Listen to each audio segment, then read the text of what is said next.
मैं एक 18 साल के लड़के को कोचिंग पढ़ाती थी जो 12वीं में 3 बार फेल हो चुका था। उसका पढ़ने लिखने में कोई खास मन भी नहीं लगता था। कोचिंग के समय भी वह हमेशा मेरी तरफ ही देखता रहता था और मुझसे बात करने के बहाने ढूंढता था। एक दिन की बात है, सारे बच्चे कोचिंग पढ़कर जा चुके थे और मैं भी कोचिंग वाले कमरे से निकलकर अपने बेडरूम में आ गई थी।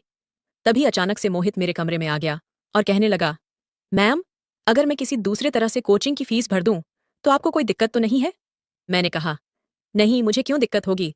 और इतना सुनकर उसने पूरे जोश के साथ मुझे बेड पर, हेलो दोस्तों, आज की इस रोमांचक कहानी में आप सभी का स्वागत है। मेरा नाम निकिता है और सब प्यार से मुझे निक्की बुलाते हैं। मैं 12वीं के बच्चों को अपने घर से ही कोचिंग देती हूँ। मेरे पास लड़के और लड़कियाँ दोनों ही कोचिंग पढ़ने आते हैं। कोचिंग पढ़ाकर मैं महीने के 20 से 25 हज़ार रुपए कमा लेती हूँ, पर फिर भी मेरा घर खर्च मुश्किल से चल पाता है। किसी किसी महीने मुझे पैसे की बहुत तंगी हो जाती है, लेकिन मेरे पास जितना भी था मैं उससे खुश थी। एक दिन की बात है, मैं अपने कमरे में बैठी हुई थी। तभी मेरे दरवाजे की घंटी बजी।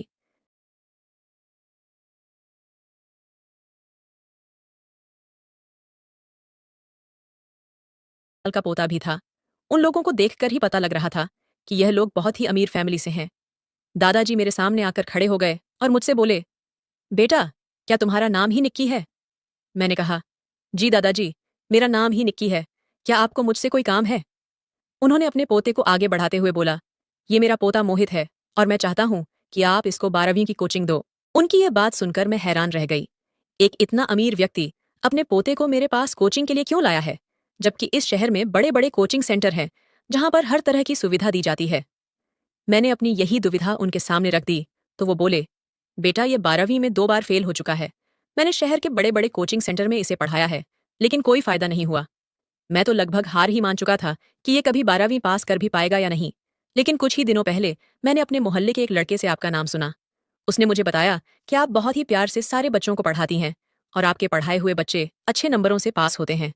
यही सुनकर मैं इसे आपके पास ले आया, क्योंकि कभी कभी जो काम बड़े बड़े लोग नहीं कर पाते, वही काम एक साधारण व्यक्ति अच्छे से कर देता है।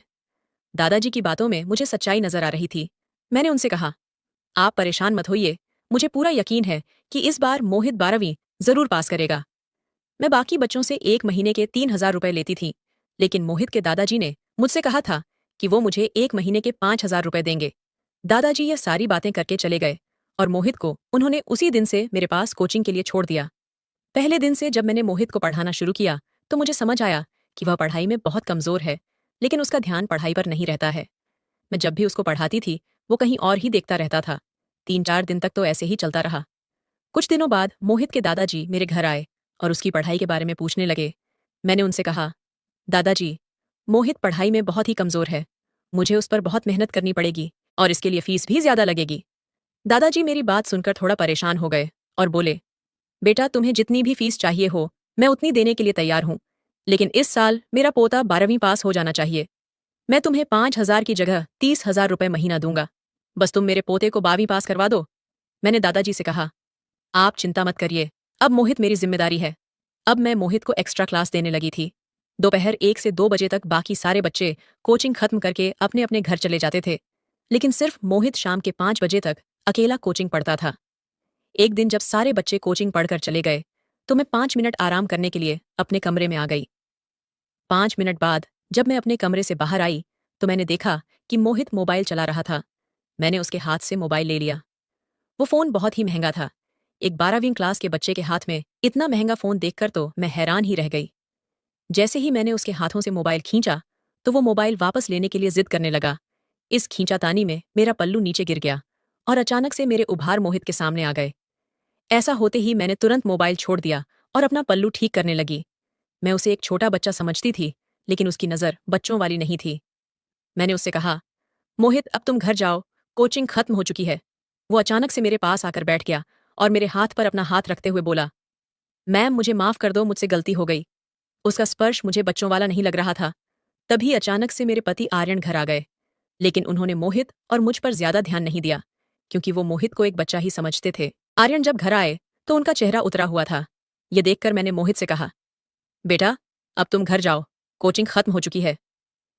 इतना कहकर मैं अपने कमरे में चली आई। मैंने अपने पति से पूछा, क्या हो गया, आप इतने उदास क्यों हो?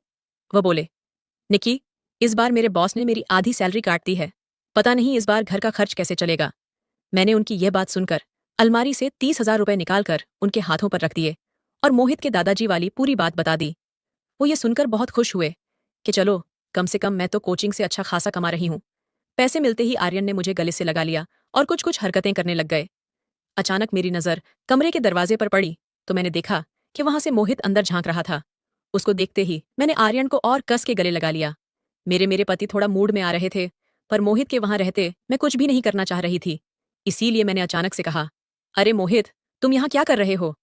वह घबरा गया और बोला, मैम, मुझे एक सवाल समझ में नहीं आ रहा था, इसीलिए मैं रुक गया था। आर्यन इतना सुनकर बाथरूम में चले गए और मैं मोहित को लेकर कोचिंग वाले कमरे में आ गई। मैंने उसे सवाल का जवाब समझाया और घर भेज दिया। अगले दिन मुझे मोहित की 3 से 6 बजे तक की एक्स्ट्रा क्लास लेनी थी। सुबह से कोचिंग पढ़ाकर मैं बहुत थक गई थी, इसलिए मोहित को कुछ सवाल देकर मैं अपने कमरे में चली आई। मैं जब कमरे में आई तो मेरी अलमारी खुली पड़ी थी और सामने केवल 5,000 रुपए रखे हुए थे। मैं यह देखकर परेशान हो गई, क्योंकि कल तक तो मेरे पास 30,000 रुपए रखे हुए थे। मुझे समझ नहीं आ रहा था कि बाकी के पैसे कहाँ गए। मैं बहुत ही मेहनत से बच्चों को पढ़ाकर एक रुपए जोड़ती थी। ये सब देखकर मेरी आंखों में आंसू आ गए और मैं वहीं बैठकर रोने लग गई। कुछ देर बाद मोहित मेरे कमरे में आ गया और उसने मुझे रोते हुए देख लिया। वो बोला, क्या हो गया मैम? आप रो क्यों रही हो? सब ठीक तो है ना? अगर आपको कोई परेशानी हो तो आप मुझे बता सकती हो। मैंने उसको सारी बात बताई। वो बोला, अरे बस इतनी सी बात। और इतना कहकर उसने अपने बैग से 25,000 रुपए निकालकर मुझे दे दिए। मैंने उससे कहा, नहीं मोहित, मैं तुमसे इतने रुपए नहीं ले सकती, ये गलत है। वो बोला, आप कोचिंग की फीस समझकर रख लो और रोना बंद करो। मैं आपको रोते हुए नहीं देख सकता। भावनाओं में आकर मैंने उसे अपने गले से लगा लिया, लेकिन उस वक्त मोहित ने मुझे कुछ अलग तरह से पकड़ रखा था। उसका स्पर्श किसी गलत जगह हो रहा था। जब अचानक से मुझे अपनी उस जगह मोहित का स्पर्श महसूस हुआ तो मैं उससे दूर हो गई। उस दिन के बाद से मोहित मुझसे और भी ज्यादा करीब आने लगा था। वो मेरे साथ बहुत हंसी मजाक करने लगा था। दिन ऐसे ही गुजर रहे थे। अब मोहित की नजर फिसलती ही जा रही थी